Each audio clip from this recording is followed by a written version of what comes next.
I get to shred and sound like you. For people who really want the Dumble thing, want to get into the Dumble thing, but just don't want, can't swing it. It's like, this is a recommendation. The thing about all amplifiers is they should be something that you play that allows you to get the sound that's stuck in your head out of the guitar. Right. And it's part of the complete toolkit. This is a toolkit. That's a toolkit. And when I've been back in New York City for about 6 years now, which is insane that it's gone by this fast. And on occasion, we started doing these Osnoy shows at the bitter end. And I remember the bitter end had a Fender Blues, Hot Rod Blues DeVille that would sound good one year, and then as it got beat down, it would not sound so good, and then Andy would fix the amp. Right. You do all of the amp. Doing the bitter end backline, yeah. And then it would sound better, and then the following year it sounded worse. So finally I said, there has to be a better way. So I asked Andy to build me a combo, 100-watt ODS combo, and I sent him a Joe Bonamassa Selection 80, 85-watt Selection, and I plugged it in at the bitter end last year. Cold, and I was like, well, this rocks, and it's just this happy confluence of a lot of power in a small box, and so you could really get it to bark, and it's not too loud, but it feels like it's louder than it is. And then I called him up and said, hey, can you build me another one and send it to Los Angeles? And everybody's like, well, what's the fuse? Like, where's the Dumble, And I said, well, I like this better because it's got reverb and all this thing. And then the light went on, and I think I called you a couple weeks later and said, hey, would you want to do a run of these? And we did. And they sold really well. And really fast. So essentially, you basically just wanted to create a backline between LA's baked potato and New York City's bitter end, so you have something to plug into. Well, I mean, I'm known as a guitar collector, an amp collector. I have about 500 guitar amps. And I have 10 Dumble amps. And, as the prices of those have gone up, it's something to put a $200,000 amplifier in the trunk of a car and drag it to a gig. Right. And most people won't be able to play or spend enough time with a Dumble because the prices are really crazy, and they've always been expensive amps. I mean, even back in the day, and they're wonderful. So we decided that this is like obtainable, unobtainable. So for $4,000, which is very competitively priced in this market, you could get that flavor and that kind of experience without having to fork out a quarter. It's a house. Yes. You know what I mean? It's like, I'll trade you a home for a head. Like, you don't want to do that. It's not. Most people don't. So it sounds to me like you're basing this pretty much on a Dumble framework, right? This amp? It's not a specific amp. It's Andy's version of it. Right. Because the funny thing is, so many guitar players throw around, a Dumble thing. Honestly, nobody knows what a Dumble sounds like unless you actually own it. I think you were saying before, there's a Dumble sound, but it's not necessarily specific, right? There are characteristics that they all have. And one of the things about a Dumble is it's the fast recovery. It's how quick the notes recover in between, like with overdrive.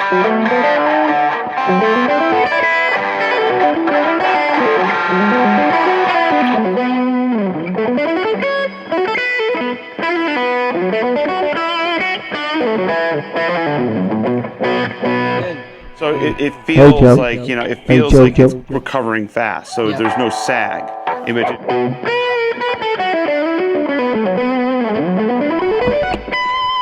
And for somebody like me, I have no legato whatsoever. So sag is bad, and it kind of trips me up a little bit. And so that was what was always attractive about it. And these That's amps just have the straight same amp thing with where it's Saldano. fast recovery rate within the context of overdrive, you know? So Andy, Middle was this Corso. built sort This of is really cool. on something that you already have existing and you kind of like tweaked it? Or is this RODS Classic, I which wouldn't. is probably in production about 7 or 8 years, maybe. It's the latest evolution of the Dumble style circuit that we've been building. I mean, I started in '99 in my house part-time, modifying fenders for myself. I would go out and gig them, go to a local jam or something. Hey, what's that? Oh, I built it. No, get out of here. I did build it. And then at the end of the night, it was like, could you make me one? So it sort of evolved. And at the time, my ex-wife said, why don't you make an amp with your own name on it? Because you're going out and everybody thinks it's a Fender or whatever it is you modified that sounds so terrific. You know, you're going to get your name out there. You should really do your own thing. So I had a buddy of mine draw me up a chassis, and I found a cabinet shop. Literally the first 10 or 12 amps, and I've got one sample in the shop. I punched the chassis myself. You know, I got the knuckles to prove it. I made the first 10 or so maple cabinets on a table saw myself, and I've got the cut in my thumb to prove that. And after that, I actually went out to Mojo Tone and said, hey, can you make me head boxes? Here's my drawing. And I went to a chassis shop because I got tired of drilling and punching. And the circuit, initially, the first thing I built was a Dumble clone. I'd worked on 48th Street and We Buy Guitars. I bounced around a bunch of independent music stores in the New York area. My dad had a music store, so a lot of people knew who I was through my pop. So I was starting to get a lot of repair work from the area. And I would go out on a Saturday morning, pick up repairs, bring them back to the house, fix them. Next Saturday, I'd go back and bring them back with my son in a baby bucket in the front seat of the car, and the flashes are on. Hey, come out, I got amps for you. So I started out initially, I built, and it's no secret, a blatant Dumble clone. Here's Dumble number, whatever schematic it was, and it sounded good, it worked great. But to me, I was like, well, I can't play this, it has no reverb. And it'd be really nice if I had an effects loop. So it was sort of an evolutionary thing where I said, all right, so I came up with a loop that I liked, and then I also used the loop to interface the reverb. If you play a blackface Bandmaster and you play a Bandmaster reverb, you can see and hear and feel a major difference because of the way they grafted the reverb in. It's like, well, we could cut the circuit here and put a gigantic resistor in and wrap the reverb around it, and then we'll just send it out to the speaker. That difference in terms of feel, I couldn't live with that. So I finally got a loop that did not mess with the feel of the amp, nor the tonality, or the attack. And then the challenge was, okay, let me try and interface reverb. And the silly thing was, I looked at it and I'm like, I'm really not that smart, but why didn't somebody else do this? So the loop, it's the equivalent as if you plugged in an external reverb and used the loop to do it, because now I'm not sucking tone. So then over the years, it started to evolve to be more of my thing. There's a boost in the front end. Dumble had a FET boost, so do I, but mine is completely different. It uses some military-grade FETs that are super quiet. I laugh because everybody goes, man, nothing beats a good tube amp. I'm like, yeah, except it's got a couple of FETs in the front end. Silly me. I added the mid boost that had 2 different frequencies. Dumble had a mid boost and only had 1. This one has 2 gain boosts, which is cool. You can turn the primary gain boost on, which is the way this is wired for Joe's foot switch. It hits the front end harder and still keeps the tone controls working. Dumble's boost disconnected the tone controls, because tone controls can lose anywhere from a couple of dB. If all the knobs are at max, you don't hear a big difference. If all the knobs are at 0 and you turn the gain boost on and off, it's a big jump. This lets you hit the front end hard to keep the tone controls active. The secondary boost drops the tone controls out. So you can get a lot more gain than Dumble packed into his amp should you want it, which is nice. I also added an overdrive tone control. I saw some Dumbles that had a little trim pot on top of the mountain of silicone, and I discovered when I turned it that it was a very simple high cut. You know, just like the control on your guitar. It's not anything drastic. It doesn't add anything to the circuit. If you don't use it, it's not going to screw anything up. Like, this needs to be in the front. For years, we did pan reverbs. And then when this chip came out, it was designed by a guy who was one of the founders of Alesis. The company was called Spin Technology. Unfortunately, the guy who designed the chip and passed away. It's his one and only monument to his ability, and it's a fantastic reverb.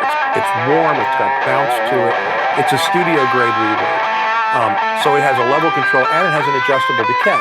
So you can do a short, almost slapbacky kind of thing. You can turn it all the way up and it sounds like you're playing in the Sistine Chapel. Somewhere around the midpoint is like a reverb pan. And that ended up being the ODS Classic, which was the last version. The funny thing was, Joe said, build me an amp at 100 watts, I'll send you a speaker. And I'm thinking, all right, so Joe plays the Les Paul and I get my Les Paul out. I kind of voiced it to what I thought Joe would like. Everybody has visions of me and Joe in a cigar at night with my green visor on soldering. And we didn't do anything together. I just took a swing and said, yeah, he'll like this. And there we were.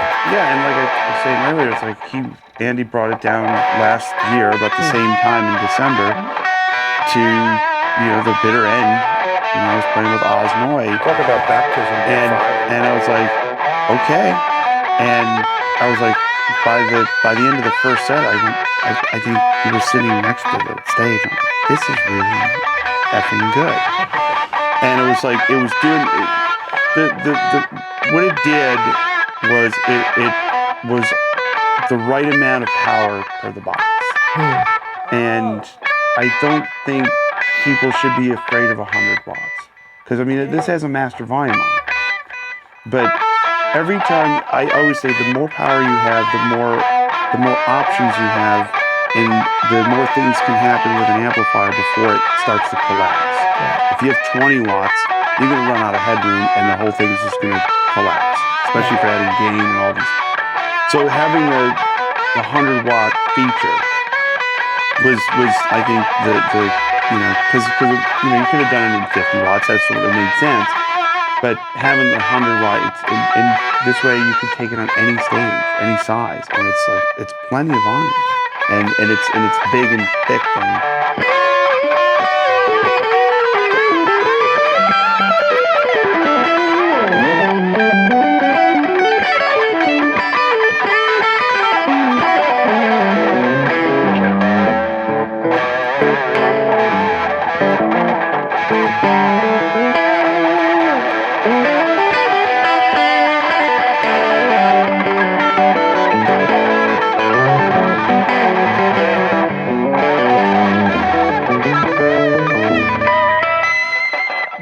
About what guitar players are looking for nowadays, they want smaller wattage speakers, and I look at this amp.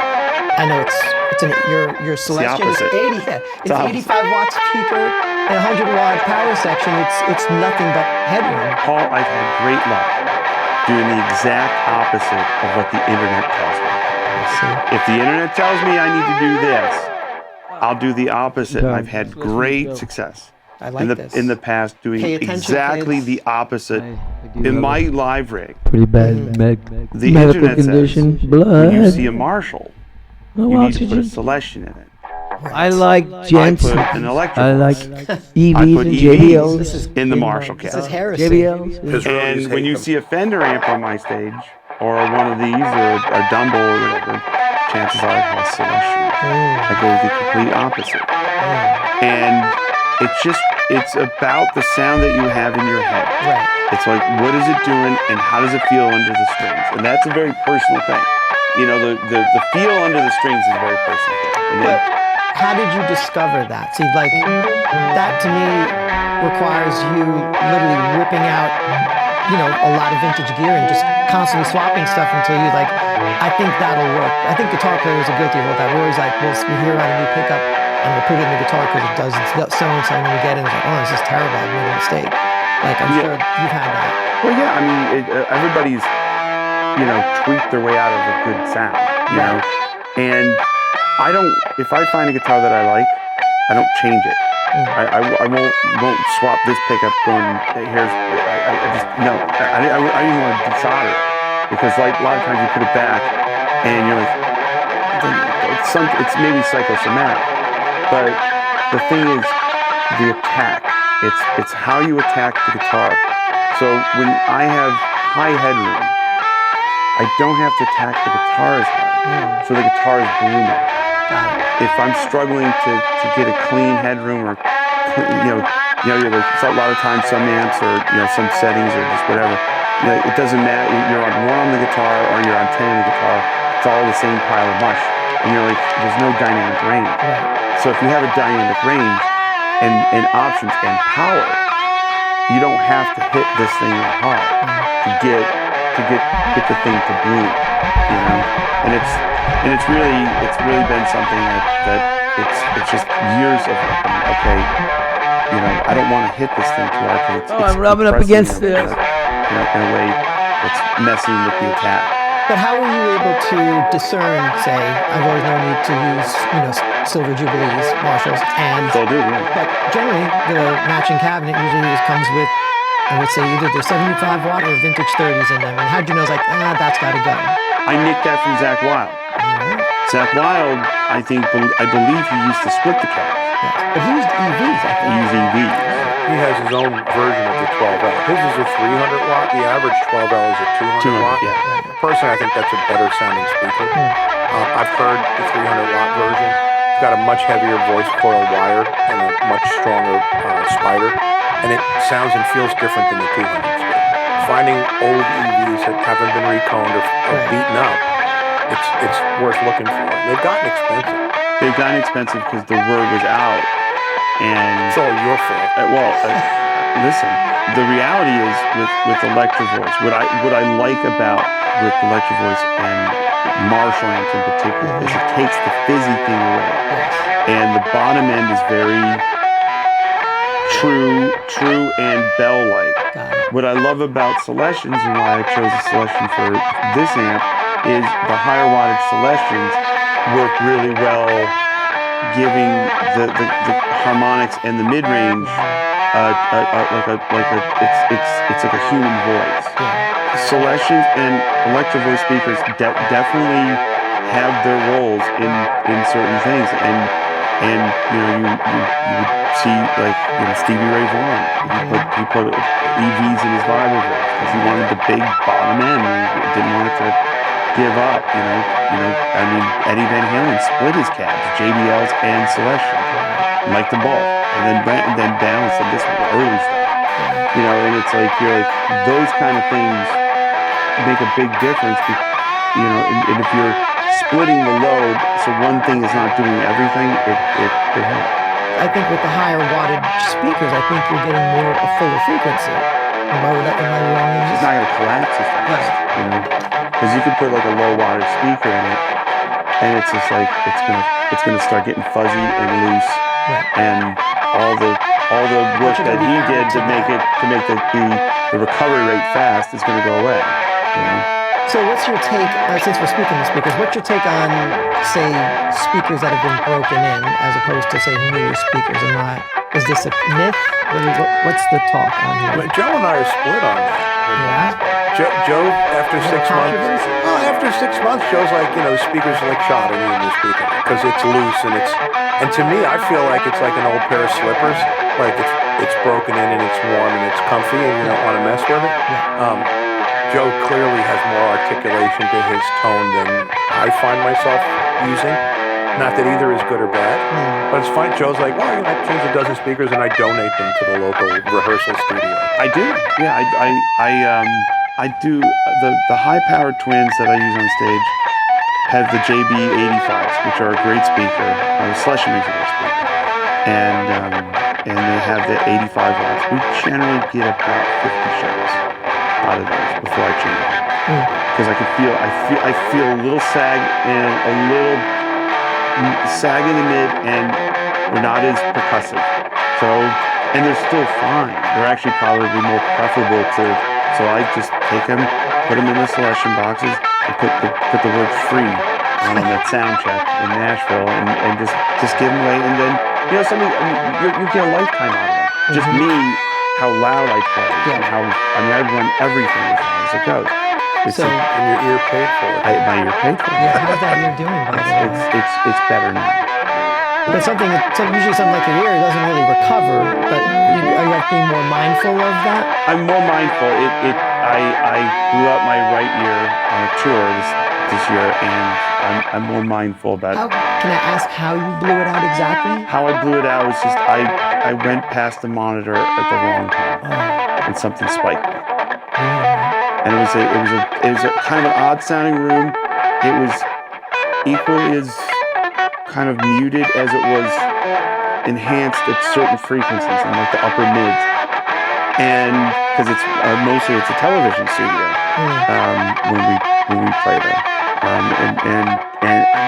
But what you realize when you're in a muted room and you use the same wedges, you use the same amps and the same thing every night, it's no different and it's set up proportionally the same way. You're playing at the same level. It just doesn't perceive that. So I just was, and we were hitting hard, and I just put it out. And it took about 2 days before it came back. Yeah. Did it find it would affect your performance that day? Well, we only had 2 songs left. I got off the stage and went to my tour manager. I said, I don't think we're playing loud music tomorrow in Shreveport, Louisiana, and because I could hear the ringing. I knew it was I'd been blown out before in the studios and whatever, small rooms, but I was like, yeah, this is bad. It happened to me as a kid. We were throwing a firecracker, and one went off faster than I got it out of my hand. So it was right out here, a foot from my ear. It took a week or 2 to stop ringing. That's scary. It's called something trauma. It's an injury. Acoustic, inner ear acoustic trauma. Well, it's funny because speaking of hearing problems, I always agree. Like, I think you're one of the guys who will say it's like, playing loud music is not going to ruin your ear necessarily. It's certain frequencies that kind of hit you all the time. Like, say you work a sledgehammer, jackhammer all day, you're going to go deaf. But like, if you move around, like that's why I used to get rid of bad drummers with the cymbals. That's really what kills you. Is the cymbal, that frequency right there. Historically, I face out, and when I had, the first 17 years of my career, I was a power trio. So I would be on the drum would be to my left, and my left ear is worse than my right ear because of the ride cymbal. The ride cymbal, yeah. And that's just part of what it is. Right. And that constant frequency, right? It's a frequency, and it's there's a thing called good loud, and there's a thing called bad loud, and a bad loud is piercing. And that will hurt you. A good loud is like you feel it, but it's like it's not offensive. It's not offensive. Yeah. Thanks, John. It's like why don't you use in-ear monitors? I'm like, well, you can turn those Shit, up I've been too. doing this And there's no since escape. 1974. You can turn those up too loud too. So Electric it's not, in 79 with that not red wine, red to go well. 79. You'll save your hearing. I'll be back. Well, if you turn Tommy it down, Rad saying, hey, yes. gotta take my meds. The So I don't reality go is for cuckoo. me is I need to learn to listen lower. Yep. That was the lesson I learned. Hey, you don't use in-ear monitors, do you? No, these wedges. Just use wedges. Old school.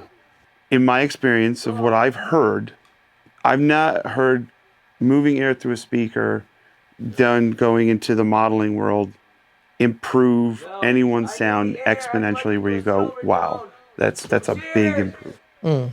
In some cases, I've seen it go the other way. Right. And I will end it at that. All right. Fair enough. There's something kinetic about moving parts, wire and heat and percussiveness and how the mic sees it. And I understand I understand how it's like, if you're a festival rock band, we just did this summer, you got a lot of set cart, you got 15 minutes to set up. It's the same every night. Boom, boom. I made you're for good the to go. mini. I I made. You take those variables out of the equation, and it's just easier. I'm just not sure if it's better, but it is easier. And it's guitar. Yeah. It sounds like rock amplified guitar.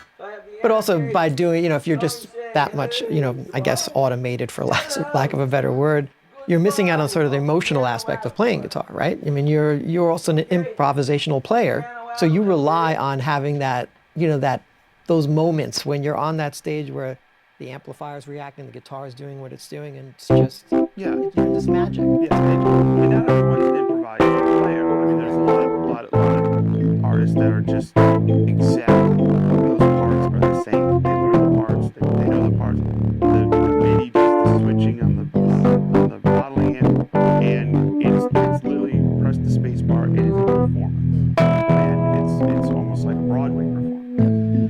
I being improvisational. It's like sound makes you. If you have a good tone, if it's sounding good, the stage sounds good. You're playing stuff that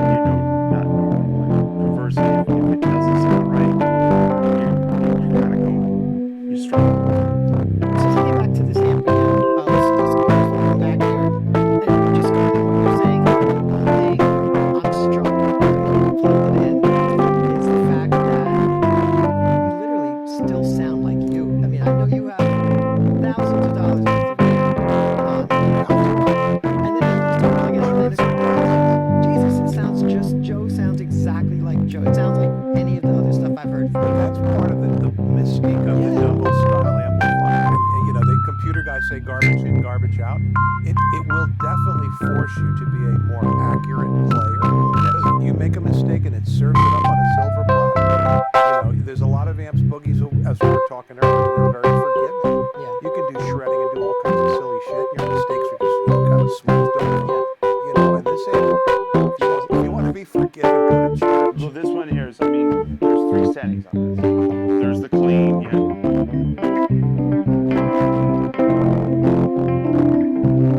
Obviously the overdrive.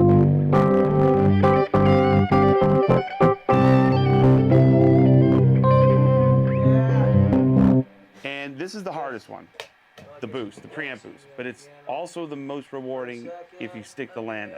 All right.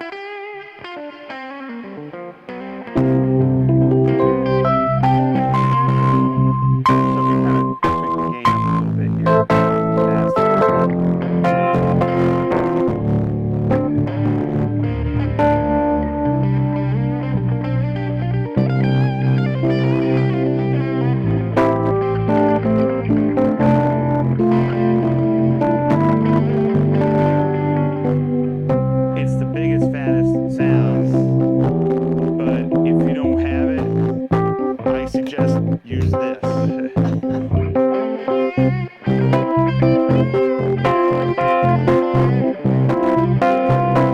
So it's, you know, I went for the charity gig in LA, and the foot switch was on the amp.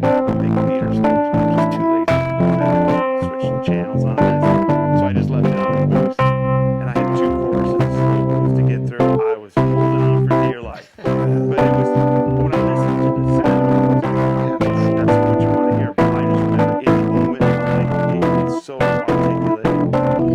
So it makes you play better. You know, and it's like. I mean, it's the overdrive channel. I can hang on that all night, but then you add that boost, which I it's, Yeah, I mean, it's, you know.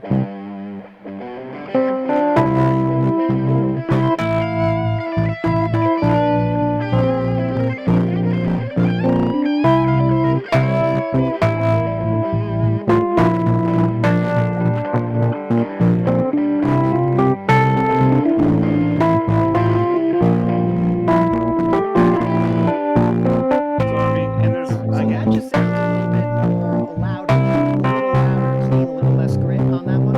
it just, yeah, it's just, it's basically, it's louder, cleaner, and you could add some anyway, either on the back or on the game. Sorry, that's what that is. You can run the front of that.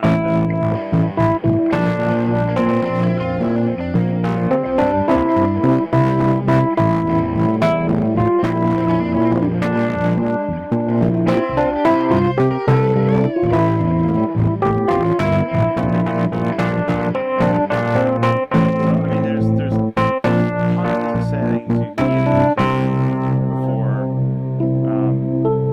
and it's like different EQs. So you said your EQ's pretty, you know, I take a little bit of top. Yeah, I take a little bit of top off. I mean, these are my Dumble settings. And it's got mid boost, high, and I like that. So it just anything to bring it more forward and kind of put it down is what I like. And on the Dumble stuff, I always use the FET. I use the FET. It's just punchier and more articulate. So I'm going for headroom, articulation, clarity, and I'll switch anything. Just find that. So basically, clean, a drive and a boost is 2 channel roughly. It's basically, I mean, with the foot